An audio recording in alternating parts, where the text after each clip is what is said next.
कृष्ण का रूप छिपा होता है, हर बेटी में राधा का रूप छिपा होता है। इसलिए मानव सेवा भगवत सेवा कही गई है, मनुष्य की सेवा भगवत सेवा।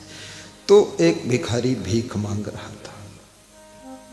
नारद ने कहा कि तुम जिंदगी भर से भीख मांगते हो, तुम्हारे पिताजी ने भीख मांगा, पिता के पिता के पिता के पिता सब भिखमंगा, तो तेरा ये जो भिक्षा पात्र है ये आज तक भरा कि नहीं भरा। तो भिखारी भिक्षा पात्र जमीन में रख देता है, नारद के पैर पकड़ लेता है, कहता है प्रभु यही तो आशा लेकर आया हूँ, संसारी जीव तो कोई नहीं भर पाया, आप सन्यासी हो, संत हो, आप मेरे भिक्षा पात्र को भर दो, उसी दिन मैं भीख मांगना छोड़ दूंगा, उसी दिन से मैं राजा महाराजा सम्राट बन जाऊंगा, मेरा भर दो आप। नारद मुस्कुराने लगे। नारद ने तुरंत कुबेर को फोन लगाया, कहा भाई साहब मेरे मित्र कुबेर, मैं एक भिखारी को आपके पास भेज रहा हूँ, इसके भिक्षा पात्र को भर देना, बस इतनी एक छोटी सी सेवा दे रहा हूँ। कुबेर ने कहा भेजो भेजो, तुरंत आपका काम फर्स्ट नंबर पर करूँगा, फिर मित्रता किस काम की अगर छोटा सा काम दे और न करो। कोई मित्र कभी आपके पास में कोई छोटा सा काम लेकर भेजे, अगर उसका आप काम कर देते हैं तो मित्र का भाव दुगुना बढ़ जाता है। मित्र खुद आए तब काम करोगे तो भाव बढ़ेगा नहीं, जितना है उतना ही रहेगा। लेकिन मित्र किसी को भेज दे या मित्र पत्र भेज दे या मित्र इन्फॉर्मेशन कर दे और तुम काम कर दो तो मित्र का भाव दुगुना बढ़ जाता है कि देखो मेरी बात से ही कर दिया है। इसलिए मित्र का काम करना ही चाहिए। अगर काम ना आ सके वो मित्र कैसा, और जगत के दृश्य को देख ना सके वो आंख कैसी, गंध सुगंध बता ना सके वो नाक कैसी, और शब्दों को सुन ना सके वो कान कैसे, और दुनिया के बारे में गुरु के बारे में सोच ना सके वो माइंड कैसा, और याद ना रखो दुनिया का उपकार कर न सके तो हाथ कैसा, और धर्म के पथ पर चल न सके तो वो पांव कैसा। ये सब बेकार है। फिर बोलिए सद्गुरुदेव की जय। मुख से भजन न गा सके, सत्संग की बात न कर सके, परोपकार की चर्चा न कर सके, वो मुख कैसा। खाली खाया पिया घाई के, भोंदू भोंदू लाल, खाया पिया घाई के सोया पांव पसार, और भोंदू कुछ जाने नहीं को हमको संसार। एक तसला भात खा गए और 20 रोटी खाया और 10 बाटी खाया, उस पर से आधा किलो घी भी उसी में रगड़ के डाला, और जानते कुछ नहीं हम कौन, संसार कौन, परोपकार क्या, धर्म क्या, भक्ति क्या। जानवरों जैसी जिंदगी अगर खाने पीने सोने बच्चे पैदा करने में ही गुजार दी तो मनुष्य जीवन पाने का तुमने कोई अर्थ ही नहीं समझा है। ये मनुष्य जीवन खाने पीने भोगने सोने के लिए नहीं मिला है, मनुष्य जीवन भक्ति करके धर्म के पथ पर चलकर आत्मा का मोक्ष प्राप्त करने के लिए मिला है।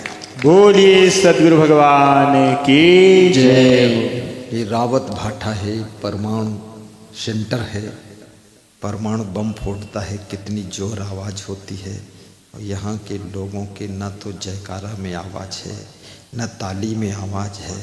पता नहीं अभी परमाणु बम बना ही रहे हैं क्या। अरे ताली जोरदार बजाओ।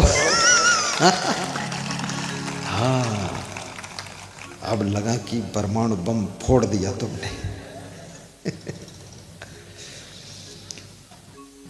मुझ पे हो जाए साहिब तेरा करम, मुझ पे हो जाए साहिब तेरा करम। चंदन लगाने की आज्ञा व्यास का दी, सबको चंदन लगाकर आशीर्वाद गुरु का मिलेगा। इसलिए हम आ गए तेरी शरण,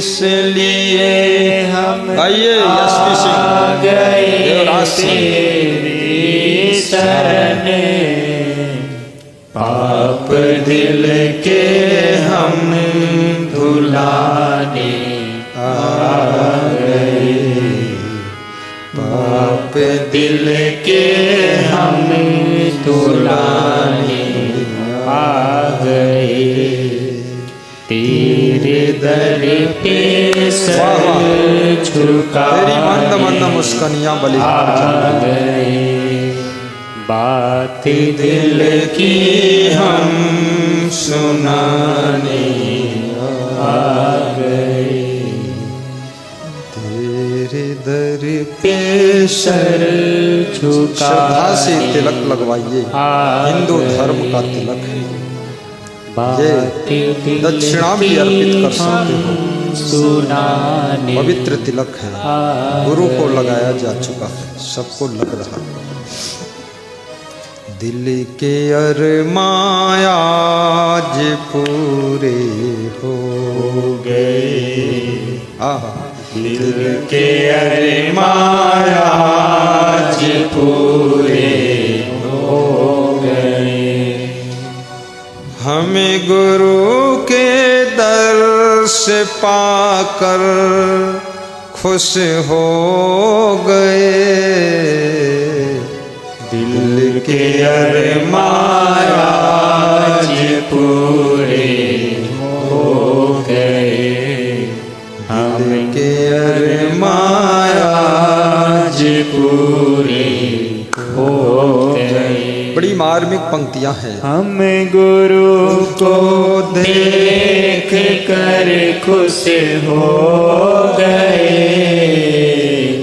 दिल के अरमान आज पूरे हो गए, संत ज्ञानी आए और ये कह गए, संत ज्ञानी आए और ये कह गए, गुरु शरण में पाप सारे धुल गए, आहा, गुरु शरण में पाप सारे धुल गए, हम गुरु को देख कर खुश हो गए, दिल के अरमान आज पूरे हो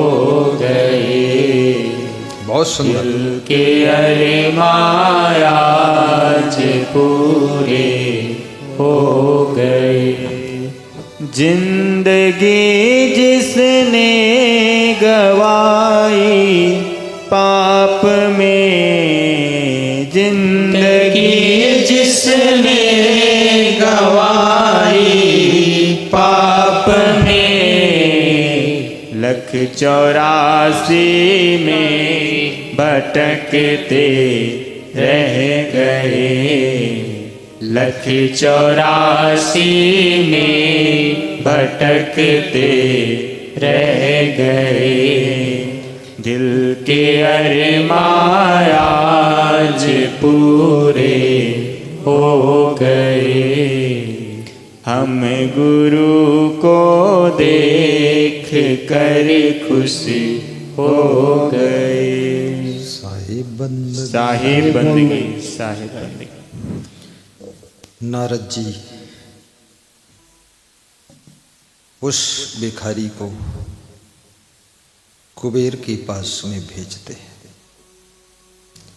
कुबेर के दरबार में पहुंचकर भिखारी बड़ा खुश होता है। संसार का कोई व्यक्ति उसके पात्र को भर न सका था, लेकिन आज उसे उम्मीद है कि कुबेर के दरबार में मेरा भिक्षा पात्र भर जाएगा। कुबेर ने कोषाध्यक्ष को निर्देशित किया कि नारद का भेजा हुआ भक्त है, इसके भिक्षा पात्र को सोना चांदी हीरा जवाहरात से भर दो। कोषाध्यक्ष ने कार्यकर्ताओं को निर्देशित कर दिया कि भरना शुरू कर दो। भिक्षा पात्र को भरना प्रारंभ हो गया। भिक्षा पात्र में जितना भरते थे भिक्षा पात्र भरता ही नहीं था, सब उसी में समा जाता था। कुबेर का खजाना खाली हो गया, कुबेर भिखारी हो गया और भिखारी भी भिखारी हो गया, रह गया। कुछ लोग ऐसे हैं ना, उनकी तुम गरीबी दूर करने जाओ तुम ही गरीब हो जाओगे। वो बहुत मूर्ख लोग हैं। तुम उनका दुख दूर करने जाओ तुम ही दुखी हो जाओगे। बिच्छू डूब रहा है पानी में, उसको बचाने जाओ तुम्हारे ही डंक मार देगा, तुम ही दुखी हो जाओगे। कुत्ते को बचाने जाओ तुम्हारी ही काट लेगा, तुम ही दुखी हो जाओगे। रक्षा करने में अपनी भी सुरक्षा का ध्यान रखो। कुबेर ने तुरंत नारद को फोन लगाया कि नारद जी क्षमा करिएगा, आपने जीवन में पहली बार एक छोटा सा कार्य दिया, वो भी मैं पूरा नहीं कर पाया, क्षमा करना। नारद ने कहा क्या मतलब? बोले वो भिखारी को आपने भेजा था उसका भिक्षा पात्र भरने के लिए, तो मेरा खजाना खाली हो गया, मैं तो भिखारी हो गया लेकिन उसका भिक्षा पात्र नहीं भरा। तो नारद जी ने कहा ठहरो मैं आता हूं, बात क्या है? नारद जी पहुंचे कुबेर के भवन में, अंदर गए, भिखारी को बुलाया कि तेरा भिक्षा पात्र कैसा है जो भरा नहीं, क्या बात है, इसको उलट दिखा दे, क्या है कैसा पात्र? तो जब उल्टा करके दिखाया तो भिक्षा पात्र क्या था, वो मनुष्य की खोपड़ी का भिक्षा पात्र था। नारद जी ने हाथ जोड़कर क्षमा मांगी कि दुनिया का हर पात्र भरा जा सकता है लेकिन मनुष्य की खोपड़ी का पात्र कभी नहीं भरा जा सकता। हाँ, और नारद जी ने कुबेर से कहा जो इसमें भरा है वो भी निकाल लो, तुम अपने खजाने में रख लो, जाने दो मूर्ख। मनुष्य की खोपड़ी का पात्र केवल सब्र और संतोष से ही भर सकता है, ज्ञान से भर सकता है, भक्ति से भर सकता है, और संसार में कोई इसको भर नहीं सकता है। जो भरने कोशिश करेगा वो भी खाली हो जाएगा। ऐसी खोपड़ी है मनुष्य की, बहुत खतरनाक खोपड़ी है। इसलिए गरीब जितना गरीब है अमीर भी उतना ही गरीब है, इस बात पर गौर करना। क्योंकि गरीब के प्लान गरीब जैसे हैं, अमीर के प्लान अमीर जैसे हैं। इसलिए गरीब जब ट्रैक्टर खरीदता है, गाड़ी खरीदता है तो 2-4 लाख लोन लेता है बैंक से, लेकिन अमीर जब फैक्ट्री लगाता है तो 200-400 करोड़ लोन लेता है। गरीब से भी ज़्यादा गरीब अमीर है, इसलिए अमीर बहुत टेंशन में रहता है।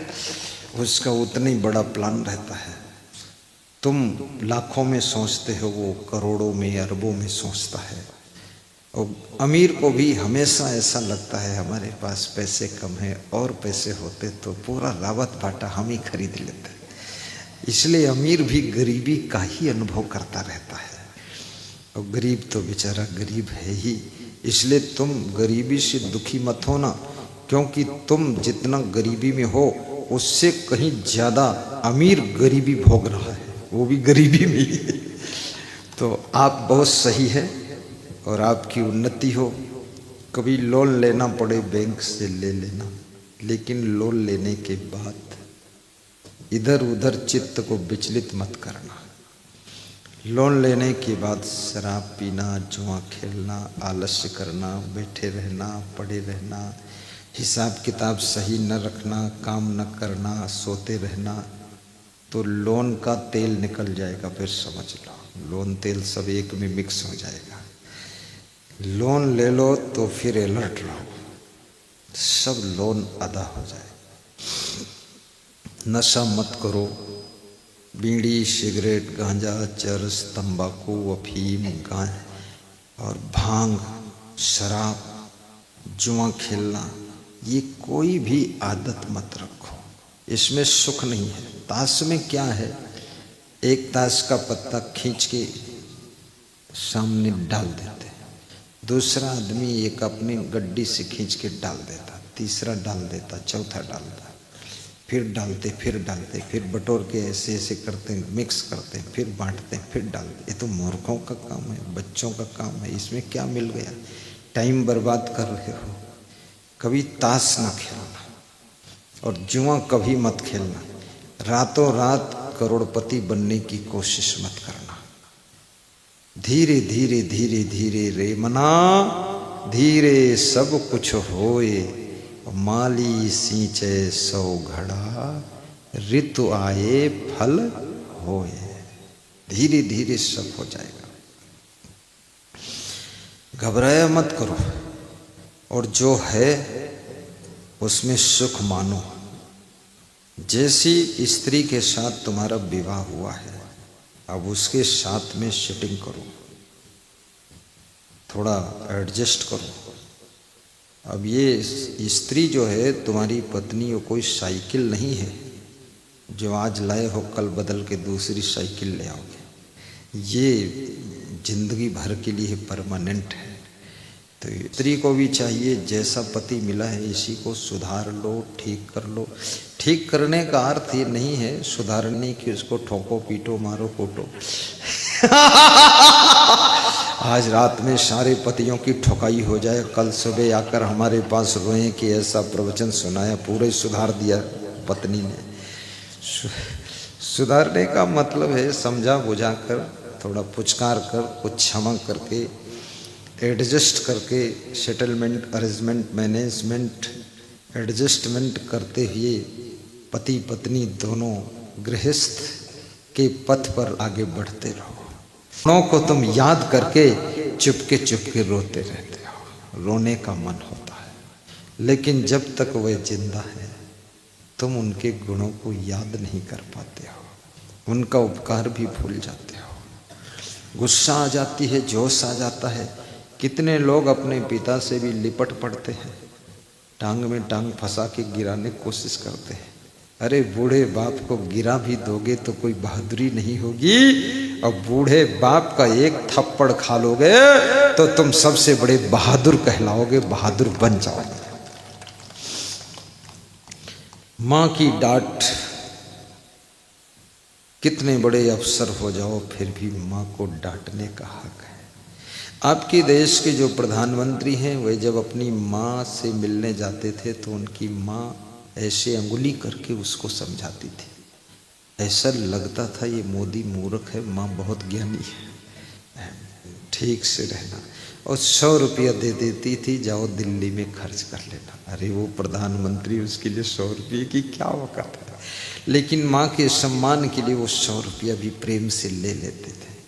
आपकी माँ कभी 10 रुपया दे लपक के ले लेना, पिताजी 20 रुपया दे लपक के ले लेना। मैं अपने आश्रम जाता हूँ, हमारे आश्रम के जो कोठारी साहब हैं वे हमको 10, 20, 50 रुपया देते हैं। जो भी उनको कोई दक्षिणा दे देता है 10, 50 तो हमको धर के रखते हैं।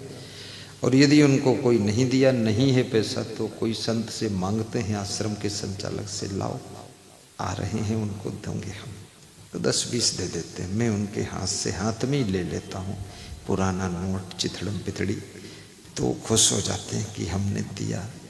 अब मेरे लिए 10 रुपये 20 रुपये क्या, वो तो एक गिरधारी लाल ही जब देता है 500 से कम देता ही नहीं। वो तो सरकार ने नोट बंद कर दिया, नहीं 1000, 2000 दे देते थे लोग, पर 500 के ऊपर नोट ही नहीं। लेकिन मैं उनसे जब पैसा ले लेता हूँ तो वो खुश हो जाते हैं। जब मैं कहता हूँ अपने पास रखो तो बड़े विचलित हो जाते हैं, मैं क्या करूँगा ऐसा बोलते हैं।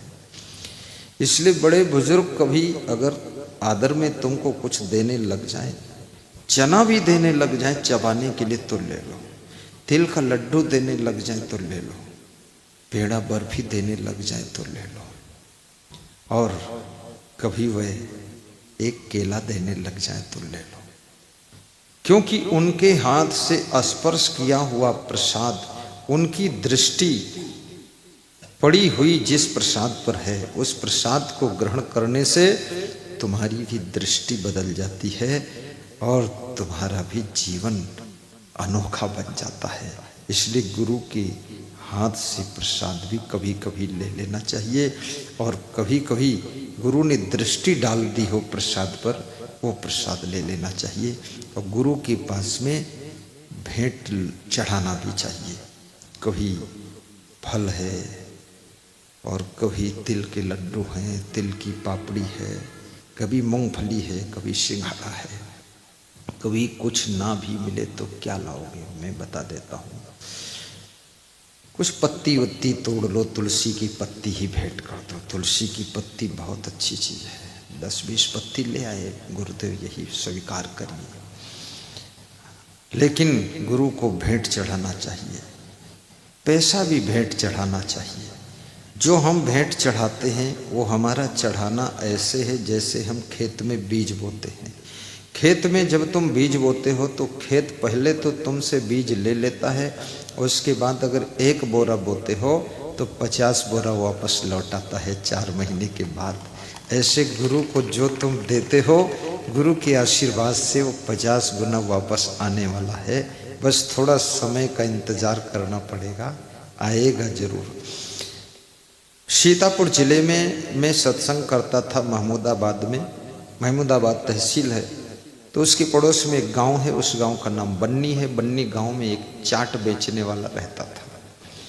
तो उसने आकर एक दिन कंठी माला पहना और गुरु मंत्र लिया और मेरे से हाथ जोड़कर बोला कुछ सेवा करना चाहता। तो मैंने कहा क्या करोगे?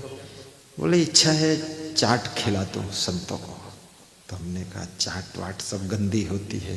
बोले नहीं, हम ठेला भी धोएंगे, बर्तन धोएंगे और खूब मांजेंगे, अपने हाथ बनाएंगे और चाट का ठेला यहीं लाएंगे, आपके निवास पर ही लगाएंगे और संत लोग चाट लेंगे तो हमें आशीर्वाद मिल जाएगा। तो मैंने कहा क्या नाम तुम्हारा? बोला मेरा नाम रामनाथ है। तो हमने कहा ठीक है, सफाई रखना भाई, चाट में गंदगी बहुत होती है। क्योंकि चाट वाले क्या है, सब मिर्च मसाला धनिया और सब गरम गरम सब बनाते हैं और उनको थोड़ा जुकाम हो जाता है, नाक टपकती है तो ऐसे नाक डाल के फिर उसी में बोर देते हैं। तो ऐसी चाट मत चटा देना। बोले नहीं नहीं नहीं, नहीं हम साफ रखेंगे। तो मैंने आदेश कर दिया, वो ले आया। संतों ने चाट खाया, ठेला पर स्पेशल आ गया पूरा ठेला चाट का, 4 पहिया वाला। चाट खाया, चाट खा लिया, बात खत्म हो गई, वो भी चला गया। तो अगले साल मिला, बोला चाट खिलाने से एक पुत्र पैदा हुआ। पुत्र नहीं था। तो हमने कहा अच्छा, इस साल फिर चाट खिलाऊंगा। तो हमने कहा खिला दो। तो 4-5 साल लगातार खिलाया और अपने घर बोला घर चलो हमारे, पधरौनी कर दो, चरण रख दो। मैंने कहा रहने दो, तुम गरीब आदमी हो, चरण अमृत बना लो, ले जाओ छिड़क देना। बोले नहीं, घर की शुद्धि हो जाती है आपके चरण पड़ने से। तो मैं उसके घर गया, घर में सेवा किया प्रेम से, सबको माला पहनाया, गुरु की आरती किया और आशीर्वाद मांगा कि एक ही बच्चा है, ये बच्चा कुछ करने योग्य हो जाए। इस साल वो फिर आया, बोला बच्चा सर्विस पा गया है और 2.5 लाख रुपया महीना वेतन है गुरुदेव, 2.5 लाख। अब प्रोग्राम दीजिए। तुमने का प्रोग्राम अभी टाइम नहीं रामनाथ। बोला अब तो चाट वाट सब खत्म हो गई, अब तो 2.5 लाख महीना आ रहा है। आपके प्रोग्राम में कितना खर्चा होता है? हमने कहा हमारे में तो 2.5 लाख ही होता है। तो बोले ठीक है 2 लाख व्यवस्था खर्च, 50,000 में भंडारा वंडारा नुक्ति उक्ति बट जाती है। बोला मैं आपके आश्रम पर ही प्रोग्राम कर दूंगा, मेरे घर पे जगह कम है तो आश्रम पर ही मैं 2 दिन का पूरा भंडारा खर्चा सत्संग सब कर दूंगा, वहीं कर देना। अब देखिए सेवा से मेवा मिलते हैं। कब चाट खिलाया, कब सेवा किया और 20-22 साल और 2.5 लाख रुपये महीना वेतन मिलने लगा। सेवा का फल कभी खाली नहीं जाता है। तो तुम जितनी अधिक माता पिता की सेवा करोगे, तुम्हारे माता पिता जितना अधिक तुमसे खुश होंगे, उनकी खुशी ही आशीर्वाद है। उनकी प्रसन्न, उनकी अंतरात्मा आशीर्वाद देगी, तुम्हारी सब मनोकामना पूर्ण हो जाएगी। इसलिए दुनिया भर के देवी देवता के पास जाओ न जाओ, तुम्हारे घर में ही देवी देवता माता पिता बैठे हैं, जरा उनके पैर छूकर आशीर्वाद ले लो। समय पर जलपान करा दो, यही प्रसाद चढ़ाना है। समय पर भोजन खिला दो, यही महाप्रसाद चढ़ाना है। और समय पर उनको स्नान करा दो, यही सफाई सब है मंदिर की। और उनके पैर छू लो, यही सब तुम्हारी जिंदगी को भर देगा, कमी नहीं है। गुरु की सेवा कर लो। मैं अपनी बात बताता हूं, ना कहीं पढ़ने गया, ना संस्कृत पढ़ा, ना शास्त्री, ना प्रथमा, ना मध्यमा, ना आचार्य डिग्री, ना कोई बवाल, सब खत्म। मेरे गुरु ने कहा, अरे तुम हरिद्वार काशी वासी पढ़ने की जरूरत नहीं है, तुम गुरु का ध्यान लगाओ, ऐसे रहो, सेवा करो, सब हो जाएगा। बड़े बड़े शास्त्री तुमसे पीछे रह जाएंगे। तो हमने कहा सही बात गुरुजी बोले, बिल्कुल सही बात है।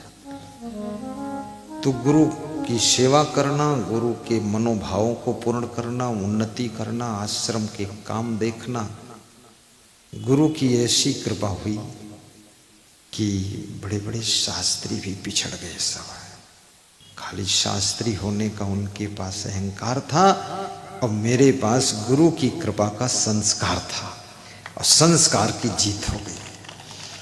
इसलिए माता पिता की सेवा का, सास ससुर की सेवा का संस्कार विकसित करो, और नित्य व्यायाम भी करो। महिलाओं से खास निवेदन व्यास गादी कर रही है कि नित्य व्यायाम करिए थोड़ा। देखिए घर के काम फटाफट फटाफट फटाफट सटासट सटासट निपटाइए। अब एक कटोरी उठाती है ऐसे जैसे कोई क्रेन मशीन ट्राली उठा के लिए जा रही है, तो तुम कुछ नहीं कर पाओगी, बहुत धिम्मड़ हो तुम।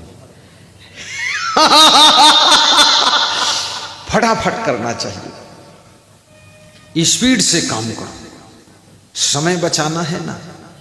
हर महिला को आधा घंटा सुबह और आधा घंटा शाम को कमरे की कुंडी बंद कर लो, एक 5 फीट की रस्सी ले लो और साड़ी खोल के रख दो बेड पर, और लहंगा पहनो ठीक से, और उसी पर कूदो 10-15 मिनट, और फिर साड़ी पहन लो, प्राणायाम करो, अनुलोम विलोम प्राणायाम करो, सूक्ष्म प्राणायाम करो, फिर थोड़ा ऐसा वाला भी व्यायाम कर लो, ऐसा भी कर लो, और थोड़ा सा सांस को बाहर फेंको कपालभाति, ये सब करो।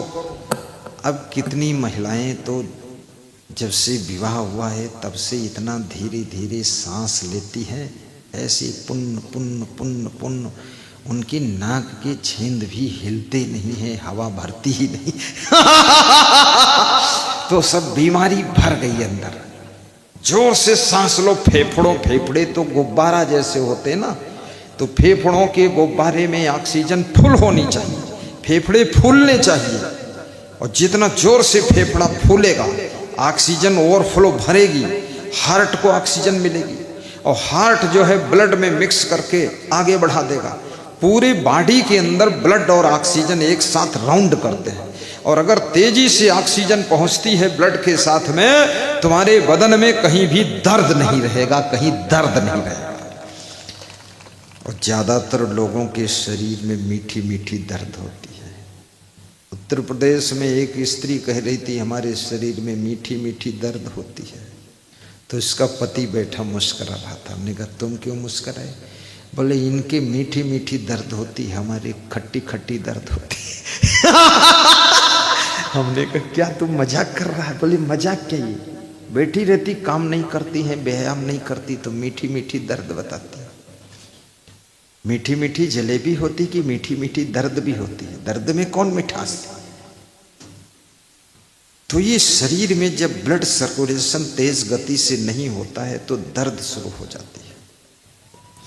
अब एक भजन लखनऊ में भगत गा रहा था, दर्द मुरे नस नस में, तो मैं ब्यास गाती बैठा था, मैं उतर कर नीचे चला गया, अपने कमरे में चला गया उधर ही और लेट गया। अब वो इंतजार कर रहा था कि दर्द मेरे नस नस में, गुरुजी पिलाई दे ज्ञान की बूटी दर्द मेरे नस नस में।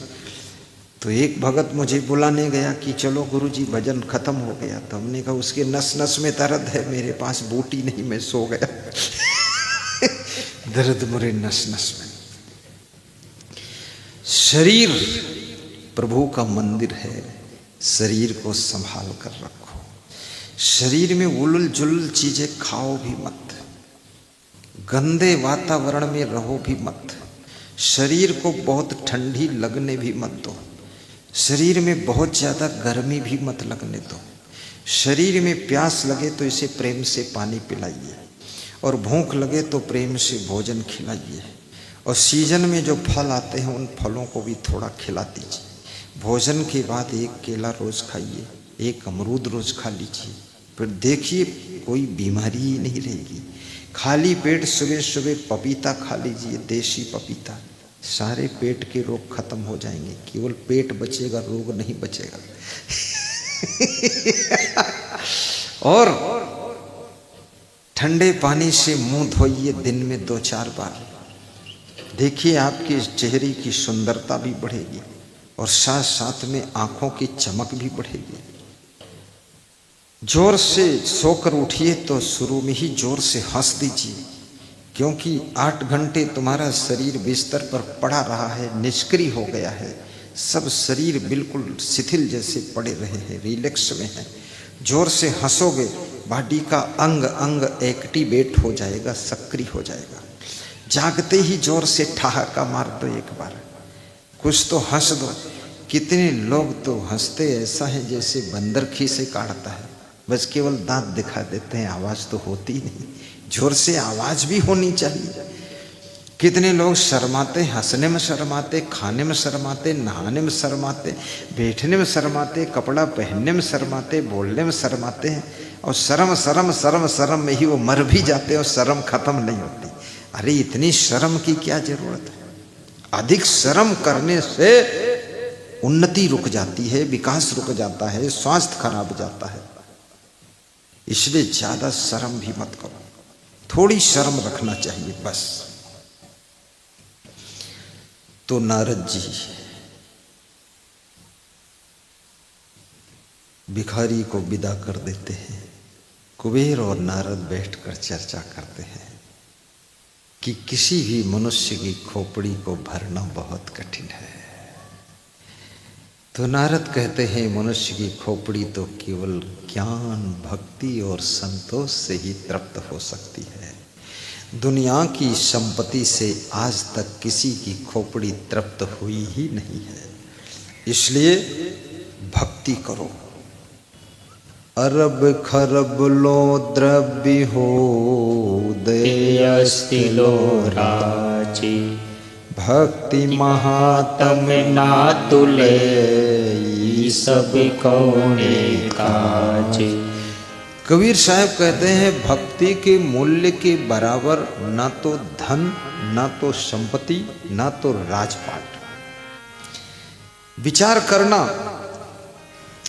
भक्ति भी एक तो देवी देवताओं की भक्ति है, और दूसरी गुरु की भक्ति है, तीसरी भगवत भक्ति है, और चौथी मातृ भक्ति, पितृ भक्ति है, और पांचवी कुटुंब भक्ति, ग्राम भक्ति है, और छठी देश भक्ति, राष्ट्र भक्ति है, सातवीं गौ भक्ति है। जब सभी भक्ति कंप्लीट होंगी तब हमारी भक्ति पूर्ण मानी जाएगी। और गुरु भक्ति आपको विजय दिलाती है। शिव की भक्ति राम भी करते थे, रावण भी करता था, लेकिन राम गुरु की भक्ति भी करते थे, मातृ भक्ति, पितृ भक्ति की करते थे, और राम में देश भक्ति, राष्ट्र भक्ति भी थी, गौ भक्ति भी थी, कुटुंब भक्ति, ग्राम भक्ति भी थी। लेकिन रावण में गुरु भक्ति नहीं थी, ना कुटुंब भक्ति नहीं थी। विभीषण भ्रातृभक्ति नहीं थी। मोडी डोडी अहंकारी क्रोधी था राम। क्रोध और अहंकार भक्ति का शत्रु है। जब क्रोध अहंकार अत्यधिक बढ़ता है तो भक्ति कमजोर होने लग जाती है, और भक्ति जब अधिक बढ़ती है तो क्रोध की ज्वाला बुझ जाती है और अहंकार की चट्टान टुकड़ा टुकड़ा हो जाती है। नम्रता का झरना झरने लग जाता है और जीवन शीतल शांत हो जाता है। अब तुम होशियार हो गए, ताली बजा लेते हो, कुछ कुछ सीख जाओगे, कल तक सीख जाओगे, परसों हम चले जाएंगे छुट्टी।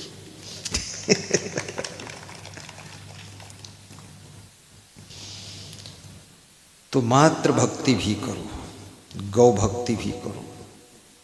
राजस्थान की ही घटना है ये। रावत भाटा और कोटा के बीच में कोई बोर खेड़ा है क्या? बोर है? बोरबास, बोराबास। तो उसी पास की घटना है। अभी वो व्यक्ति जीवित है, सीआईडी विभाग में सर्विस करता है, एएसआई है, इंस्पेक्टर है। तो उसका नाम है ओम प्रकाश जांगिड़। कोटा में ही सर्विस, हमारे आश्रम आते हैं।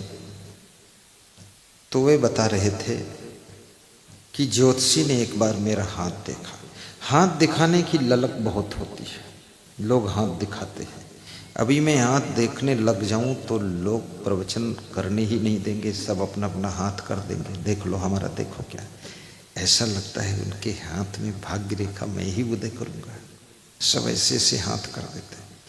ऐसे में हस्तरेखा का विशेषज्ञ हूँ, पर देखना मैंने बंद कर दिया। मैं अब कर्म रेखा ही तुम्हारी सुधार देता हूँ, और जब कर्म रेखा बदल जाती है तो भाग्य रेखा अपने आप सुधर जाती है। कर्म रेखा, भाग्य। तो ज्योतिषी ने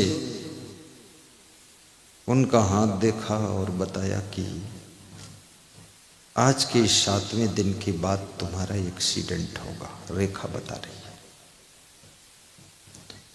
एक्सीडेंट में बच भी सकते हो, नहीं भी बच सकते हो, बहुत ज़्यादा चोट लग सकती है, कम भी लग सकती है, खतरा हो भी सकता है और खतरा कम भी हो सकता है। तो ऐसा एक्सीडेंट सुन करके वो डर गया। पुलिस का आदमी भी बहुत डर जाता है। मरने को तो सभी डरते हैं। मौत एक ऐसी चीज है, मौत से तो यमराज भी डरता है, वो भी घबराता है मैं न मर जाऊं। हालांकि सबको मारता है पर खुद भी मरने को डरता है। अरे मौत से तो मौत भी डरती है। ऐसा खतरनाक है मौत। ये साधु इतना आत्मज्ञान देता, ये भी मौत से बहुत डरता है। हालांकि जिंदा रहकर भी कुछ मिलने वाला नहीं है, फिर भी मौत से डर लगता है। अभी यहाँ पर एक सांप छोड़ दूं मैं आपके बीच में, आप देख लो मजा। इतनी भगदड़ मचेगी, केवल गुरु बचेंगे, बाकी सब भाग जाएंगे। गुरु को सांप काटे या गुरु मरे, जो भी हो, अपन तो निकलो यहाँ से। कोई दयालु भक्त होगा, वो फिर गुरु को बचाने के लिए डंडा लेकर आएगा कि ये सांप को भगाऊंगा, गुरु को न काट ले। लेकिन बाकी तो डर के भाग जाएंगे। बड़ा कठिन है ये डर। डर को कबीर साहब ने स्वीकार किया है। राम भरोसे कबीर कहते हैं डर करनी, करनी करो तो भी डर रखो थोड़ा। डर करनी, डर परम गुरु, और डरने से अपने परम गुरु से भी डरो थोड़ा। डर करनी, डर परम गुरु, डर पारक, डर सार। और किसी चीज की परीक्षा करो, थोड़ा डर भी होना चाहिए। और सार चीज परखो, उसमें भी डर होना चाहिए। और डरत रहते उबरे गाफिल खाई मार। जो डरे वो तरे, और जो नहीं डरे वो मरे, अधमरे और डूब गए।